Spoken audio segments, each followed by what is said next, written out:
ჩემპიონთა ლიგა იწყება. ევროპის მთავარი საკლუბო ტურნირი სტარტს 16 სექტემბერს აიღებს. ტურნირის ფორმატში არის ცვლილება, კერძოდ, ერთი ქვეყნის გუნდები ერთმანეთს მეოთხედფინალამდე აღარ შეხვდებიან. შესაბამისად, ერთიან ლიგაში აღარ გვექნება ისეთი თამაშები, რომლის ნახვაც კონკრეტულ ჩემპიონატებშიც შეგვეძლო. UEFA-ს განმარტებით, ეს გადაწყვეტილება ტურნირს უფრო საინტერესოს გახდის. სხვა ცვლილებები ტურნირს არ შეხებია და ჩემპიონთა ლიგა ზუსტად იმ ფორმატით ჩატარდება, როგორც გასულ სეზონში. რაც შეეხება ფავორიტებს. ბუკმეიკერები ლიგის მოგების მთავარ ფავორიტებად ლივერპულს და ბარსელონას ასახელებენ.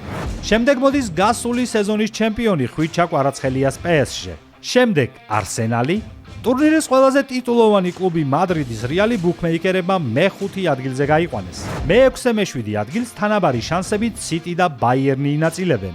შემდეგ მოდიან ჩელსი და ინტერი, ათეულს კი ტოტენჰემი ხურავს. წელს მართლაც საინტერესო ლიგა გველოდება. დააკომენტარე შენი აზრით, რომელი გუნდი მოიგებს ჩემპიონთა ლიგას.